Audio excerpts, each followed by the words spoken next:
आदमी कई बार गलती करता है। कई बार गलती करता है कि ठहरे हुए पानी को देख करके उसका ठीक ठीक अंदाजा नहीं लगा पाता और उसमें उतर जाता है, और उतरने के बाद जो कुछ होता है वो हम सब जानते हैं।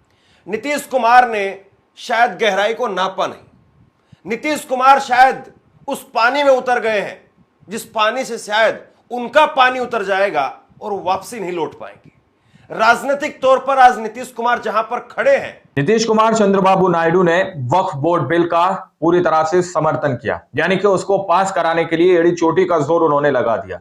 लेकिन अब नीतीश कुमार की उल्टी गिनती पूरी तरह से शुरू हो चुकी है। नीतीश कुमार की पार्टी के कई लोग इस्तीफा देने लगे हैं दोस्तों, यानी कि विकेट एक एक करके गिरने लगा है और खतरा यहां पर अब मोदी की कुर्सी पर भी आ चुका है, क्योंकि अगर उनकी सरकार गिरेगी, नीतीश कुमार की सरकार गिरेगी, तो ये समर्थन एनडीए को दिया जा रहा है। तो क्या कुछ होने जा रहा है? वक्फ बोर्ड इतनी आसानी से दोस्तों पास नहीं हो पाएगा।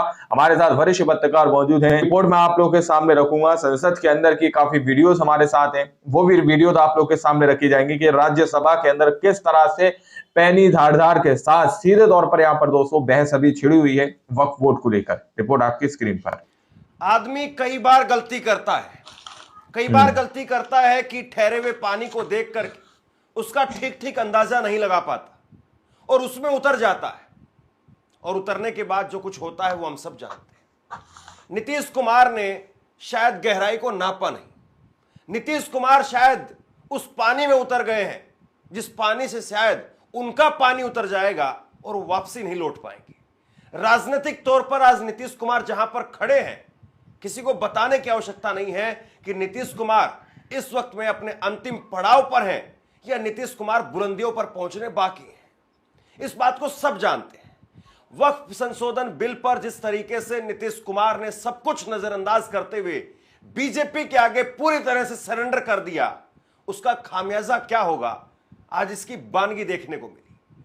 पहला इस्तीफा निकल करके सामने आया है, और यह पहला इस्तीफा नहीं होगा, यह बात भी बिल्कुल तय है।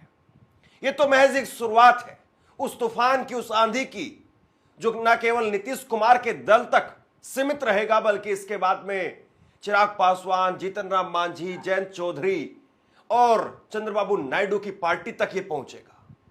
संसद में जिस तरीके से बहस हो रही है, मैंने कल भी इस बात को कहा था कि संसद में वाकई बहुत दिनों के बाद में आज सुनने को दिल करता है, इस तरीके की बहस हो रही है।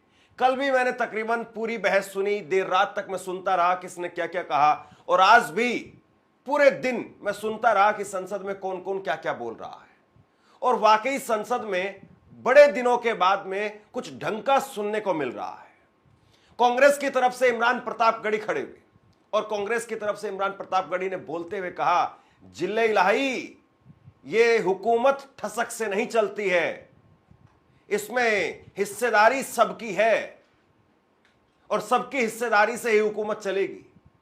और उसके बाद में उन्होंने कहा कि नीतीश कुमार हो, चाहे चिराग पासवान हो, चाहे नायडू हो, चाहे मांझी हो, जब आग लगेगी तो वो आग किसी की सगी नहीं होगी और फिर चिराग सबके बुझ जाएंगे। जिले इलाही, जमहूरियत जो है वो नफरत और ठसक से नहीं चलती है, अकड़ से नहीं चलती है, उसमें सबकी हिस्सेदारी जरूरी है। कल देश के माइनॉरिटी मिनिस्टर ने लोकसभा में खड़े होकर एक शेर सुनाया था कि मुझसे कोई बदगुमान न हो, तो मैं उन्हें एक शेर सुनाना चाहता हूं कि मैं आज जद पे हूं तो इतना खुशगुमान न हो, मैं आज जद पे हूं तो इतना खुशगुमान न हो, चिराग सबके बुझेंगे, हवा किसी की नहीं। नीतीश कुमार जी हो, चंद्रबाबू नायडू जी हो, चिराग पासवान जी हो, जयंत चौधरी जी हो, देवे गौड़ा जी हो, जीतन राम मांझी जी हो, सबको समझना पड़ेगा कि जब जंगल में आग लगती है तो न वो बरगद बचते हैं जो हवा को आंधी में तब्दील करते हैं, न वो बांस बचते हैं जो आपसी रगड़ से चिंगारी पैदा करते हैं। सभापति महोदय, जब देश को मनमोहन सिंह साहब जैसा काबिल प्रधानमंत्री मिलता है तो देश को आरटीआई जैसा एक्ट मिलता है, सेज जैसा एक्ट मिलता है, मनरेगा जैसा एक्ट मिलता है, लिबरलाइजेशन मिलता है, राइट टू एजुकेशन मिलता है, नेशनल फूड सिक्योरिटी एक्ट मिलता है।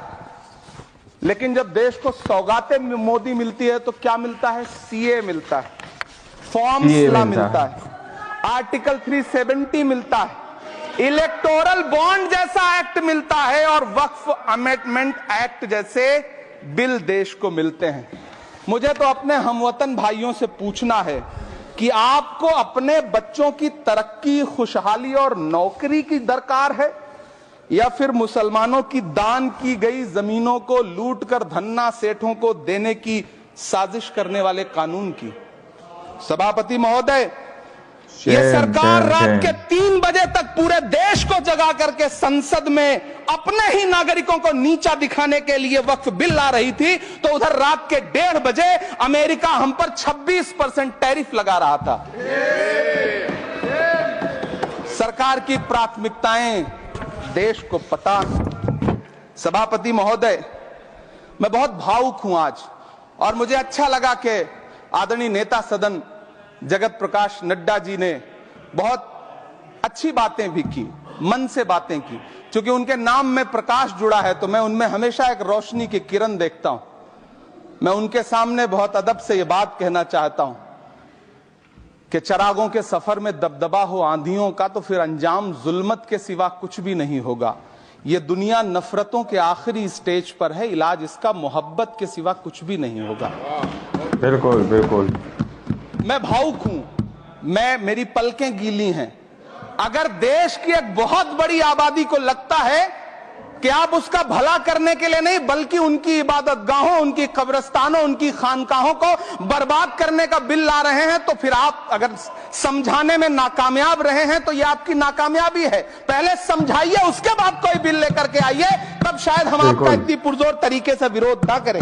वक्फ संशोधन बिल पर जिस तरीके से बहस हो रही है, निश्चित तौर पर इसको सुना जाना चाहिए, और अगर बहस के आधार पर कोई निष्कर्ष निकाला जाए तो शायद बीजेपी को खुद से ही शर्म आने लग जाए कि हम क्या कर रहे हैं। क्योंकि आंकड़े सीधे तौर पर बताते हैं कि बीजेपी जो काम कर रही है या बीजेपी जो नैरेटिव पेश कर रही है वो तो कहीं ठहरता हुआ दिखाई नहीं देता है।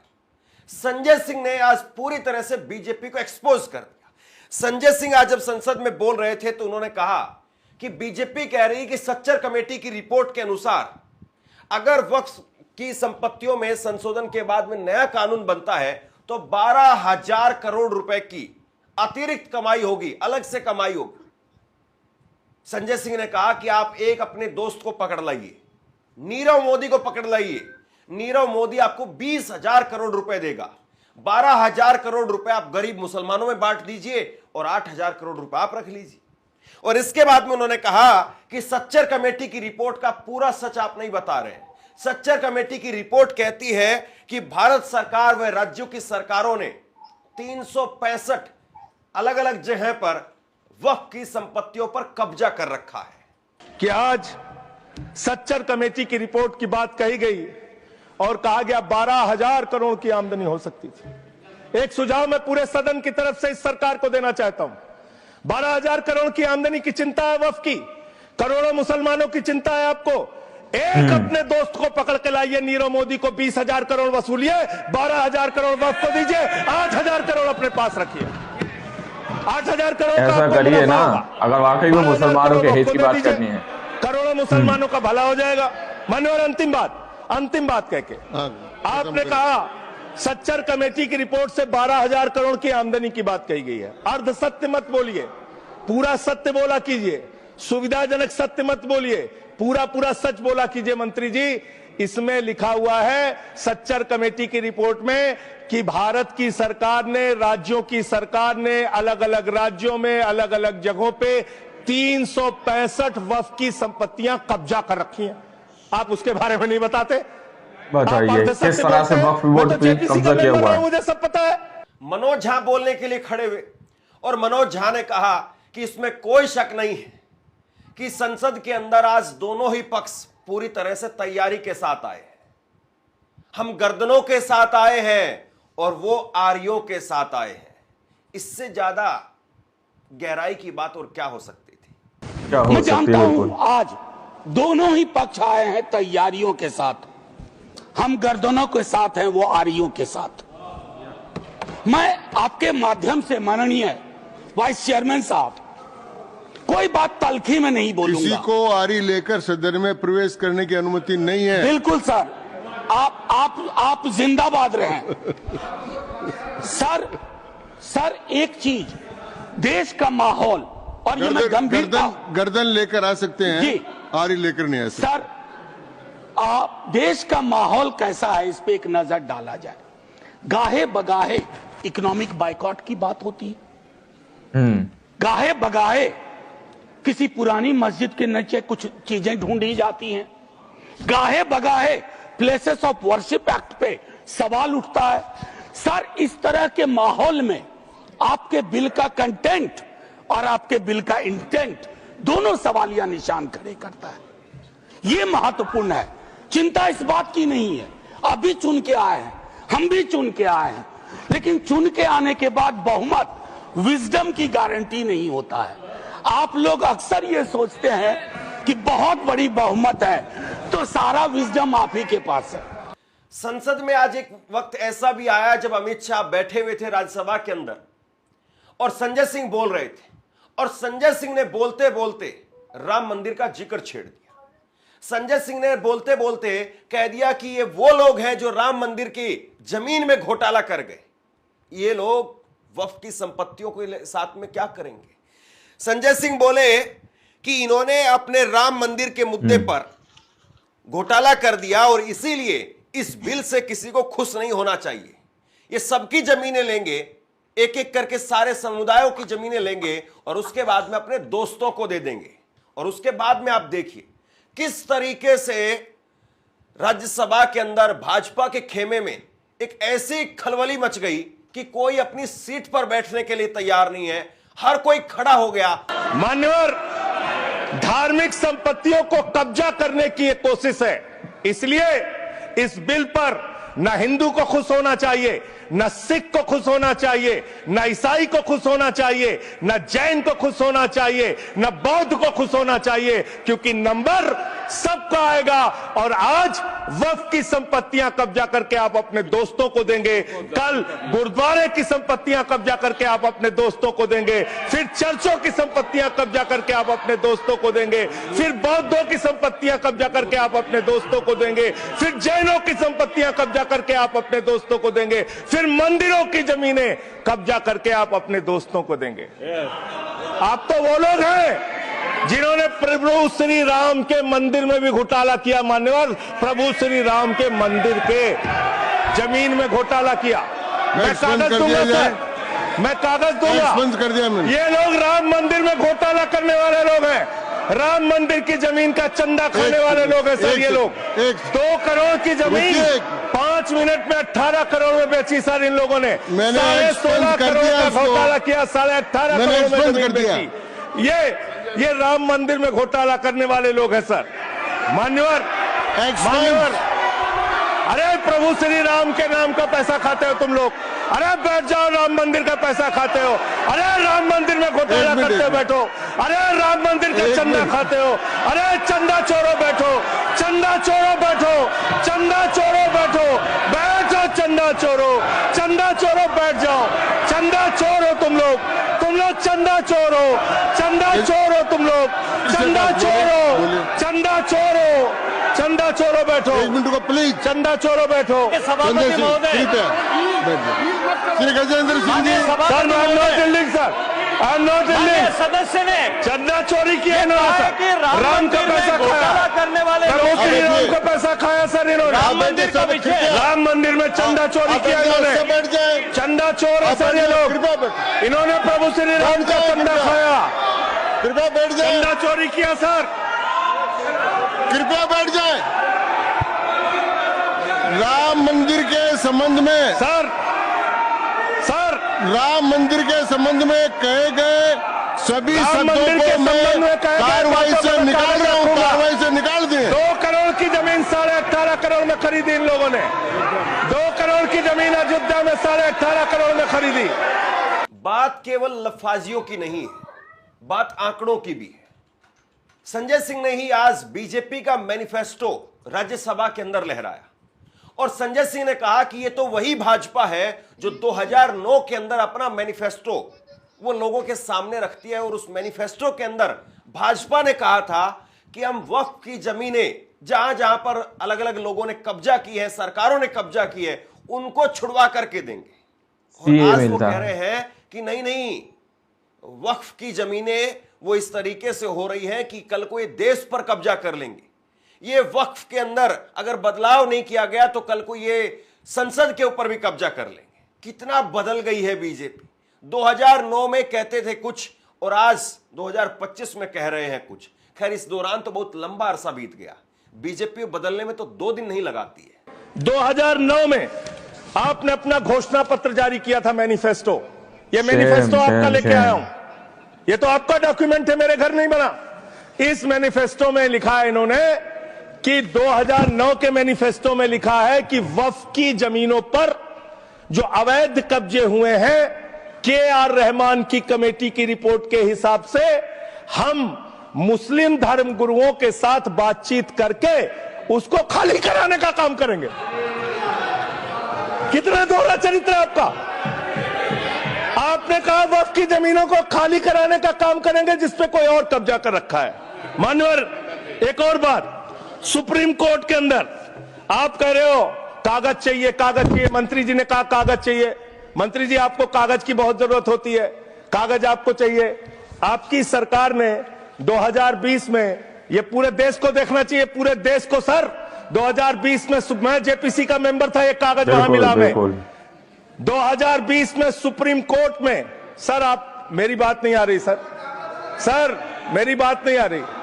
2020 में मान्यवर, इस भारत की सरकार ने, मोदी जी की सरकार ने शपथ पत्र दिया सुप्रीम कोर्ट में। से क्या लिखा हुआ है? 99% वक्फ की संपत्तियां डिजिटाइज हो चुकी हैं। मुख्तार अब्बास नकवी साहब आपके मंत्री थे, उनका बयान है 100% वक्फ की संपत्तियां डिजिटाइज हो चुकी हैं। तो जब आप सारी संपत्तियां डिजिटाइज कर चुके हैं, सब कुछ ऑनलाइन कर चुके हैं वामसी पोर्टल में, सारे कागजात जा चुके हैं, तो क्या आप फसाद कराने के लिए फिर से कागज मांग रहे हैं? फसाद कराने के लिए आप फसाद कराने के लिए कागज मांग रहे हैं। आप फसाद कराने वाले हिंदू हैं, हम सौहार्द फैलाने वाले हिंदू हैं। यह बुनियादी फर्क है, यह बुनियादी फर्क है आप में। आप देश भर में फसाद, नफरत, लड़ाई, झगड़ा कराने का काम करते हैं। इमरान प्रतापगढ़ी जब खड़े हुए तो उन्होंने कहा कि क्या अब मुसलमानों को कब्र में चैन से सोने भी नहीं देंगे। ये कब्र किसी सरकार की जागीर नहीं है।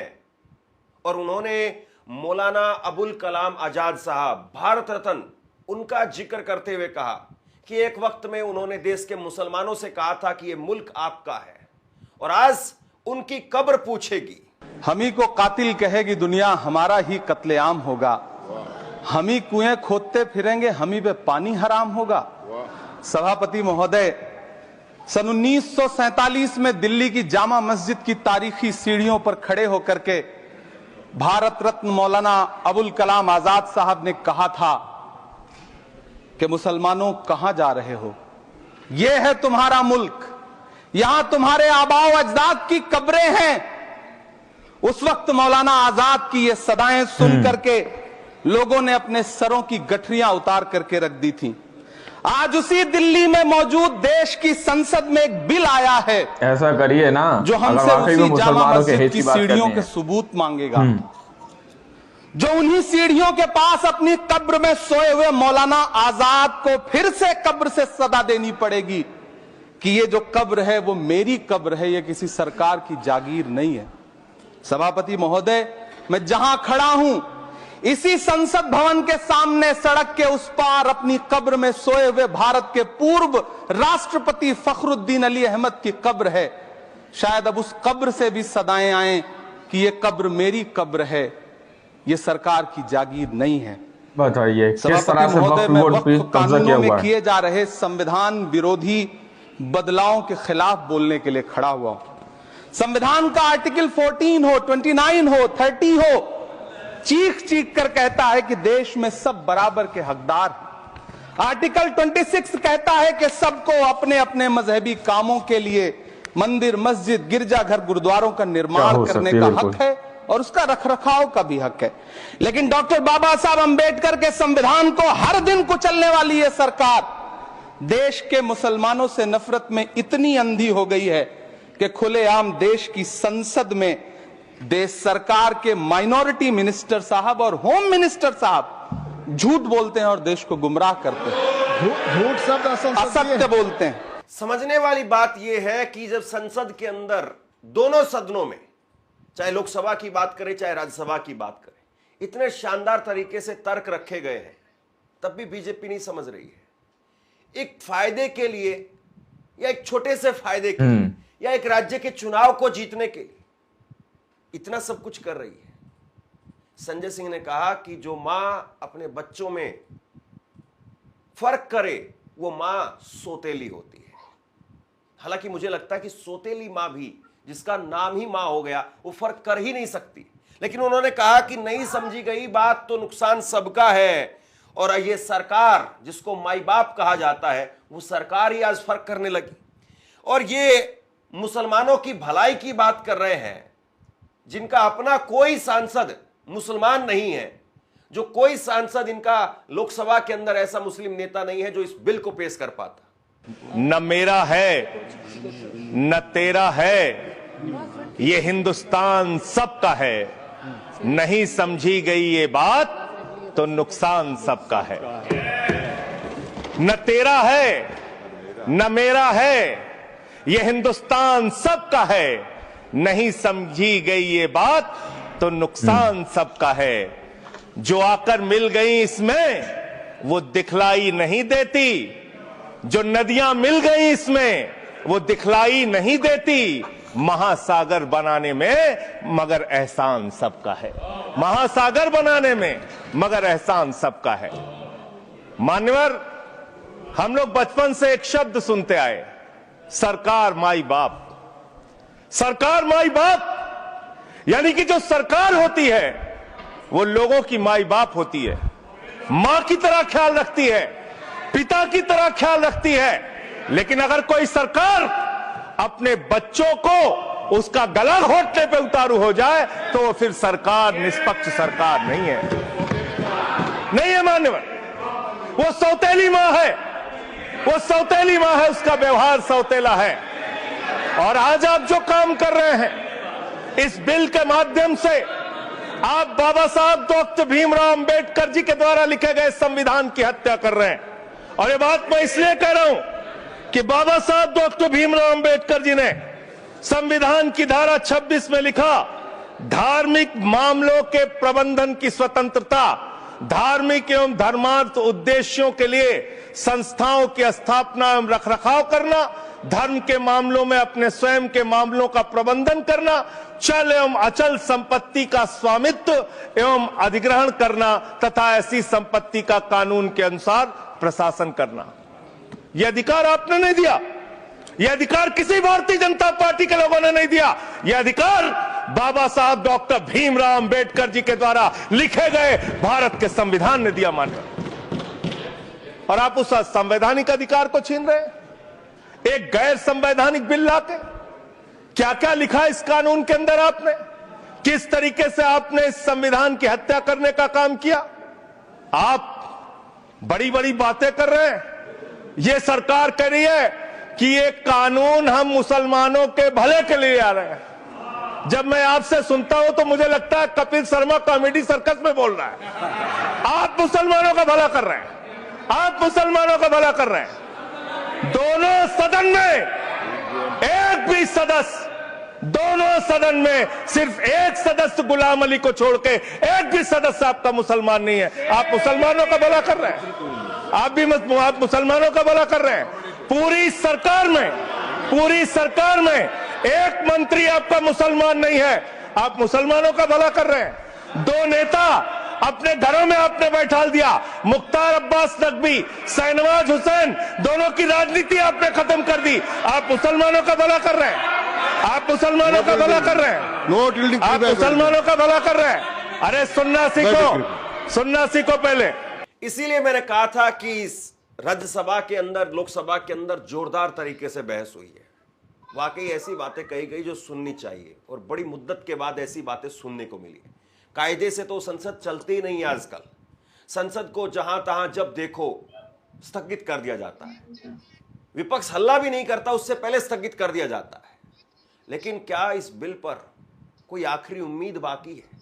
सरकार इस बिल का नाम उम्मीद रख रही है, लेकिन क्या वाकई सरकार के किसी कोने से आवाज निकल कर सामने आएगी, उसके दिल से कोई आवाज निकल करके सामने आएगी, या वाकई अब बहुत देर हो चुकी है और अब तो सिर्फ फॉर्मेलिटीज बाकी है? और इसके बाद में अंत में चलते चलते एक बार जरा मनोज झा को सुन लीजिए, वाकई आपको लगेगा कि हां, इतना भी जरूरी नहीं था जो बीजेपी कर रही है। 2 मिनट के बाद मेरी कही गई बात भी हिस्ट्री हो जाएगी, इतिहास बन जाएगा। लेकिन मैं आपसे आग्रह करता हूं मंत्री जी, don't hurry up, don't hurry up. इस देश के मुसलमान का इस मिट्टी पे कर्ज है और इस मिट्टी का मुसलमान पे कर्ज है। इस कर्ज के रिश्ते को व्यापारी की नजर से मत देखिए, तिजारत की नजर से मत देखिए, क्योंकि अगर वो नजर आपकी नजर में बदलाव नहीं आएगा तो माननीय उपसभापति महोदय, सब कुछ हमारा बिखर के रह जाएगा। आखिरी 1 मिनट लूंगा। मैं सोच के आया था कि क्या कहूं, और मैंने ईदगाह का जिक्र इसलिए किया। एक नूर मियां की सुरमा का भी कर सकता था, विद्रोही जी ने लिखा, उससे पहले केदारनाथ सिंह ने लिखा, लेकिन मैं अदम कोंडवी, गोंडा जिला उत्तर प्रदेश का आभार करते हुए मैं 2 लाइन पढ़ करके अपनी बात खत्म करूंगा। हिंदू या मुसलमान के लिए के एहसासात को मत छेड़िए, अपनी कुर्सी के लिए इस जज्बात को मत छेड़िए। हम में कोई हुण, कोई शक, कोई मंगोल, पता करना बड़ा मुश्किल है कौन कहां से। हम में से कोई हुण, कोई शक, कोई मंगोल दफन है जो बात, अब उस बात को मत छेड़िए। गलतियां बाबर की थी, जुम्मन का घर फिर क्यों जले।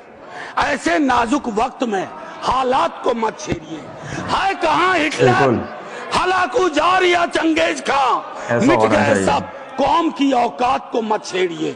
छेड़िए एक जंग, छेड़िए एक जंग मिलजुल कर गरीबी के खिलाफ। दोस्त मेरे मजहबी नगमात को मत छेड़िए। हाथ जोड़ के कहता हूं सर, इसको फिर से कंसल्टेशन के लिए भेजिए और एग्जीक्यूटिव के डिसीजन को कमतर करिए, एग्जीक्यूटिव के डिसीजन को, इन्फ्लुएंस को कमतर करिए।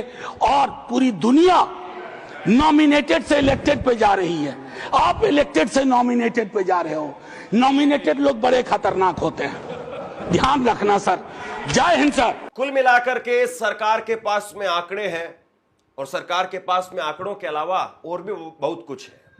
ईडी है, सीबीआई है, आईटी है, सरकार बनाना है, सरकार गिराना है, बहुत कुछ सरकार के हाथ में होता है। तो बिल पास करवाना वो कोई बहुत बड़ी बात नहीं है, लेकिन जो असल सवाल है वो है लोगों के दिलों को जीतना। चुनाव जीतना भी कोई बहुत बड़ी बात नहीं है, लेकिन क्या बीजेपी वाकई इन बातों को सुन भी रही है, या ये बातें वो बातें हैं जो अच्छी अच्छी बातें हैं, जो शायद भाजपा की समझ से परे की बातें हैं। राज्यसभा के अंदर आज जो कुछ हुआ है उसको लेकर के आप क्या सोचते हैं, जो बहस हुई है उसको लेकर के आप क्या सोचते हैं, और इस बिल को लेकर के जो अंतिम नतीजा होगा वो अपडेट भी आपके सामने रखूंगा। नीचे कमेंट बॉक्स में अपनी राय लिख करके जरूर बताइए, इस वीडियो को शेयर कीजिए और इसी तरह की तमाम खबरों के लिए ऑनलाइन न्यूज इंडिया को सब्सक्राइब कीजिए। बहुत बहुत धन्यवाद। ऐसा करिए ना, अगर वाकई में मुसलमानों के हित की बात करनी है। तो आप लोगों ने इस वीडियो को शुरू से आखिर तक देखा। वीडियो के अंदर साफ तौर पर बात की गई है कि किस तरह से यहाँ पर नीतीश कुमार की उल्टी गिनती कहीं ना कहीं शुरू हो चुकी है। नीतीश कुमार के कई सांसद जो है यहाँ पर इस्तीफा दे रहे हैं, कई सांसद इस्तीफा दे चुके हैं और कई सांसद इस्तीफा देने जैसी स्थिति में पहुंच चुके हैं और इस्तीफा देने की बात कर रहे हैं, क्योंकि ये एक ऐसा मुश्किल भरा दौर है दोस्तों, जहां पर सीधे तौर पर मुसलमानों पर अटैक किया जा रहा है, ये कहकर कि ये हम तुम्हारे फायदे के लिए ला रहे हैं दोस्तों।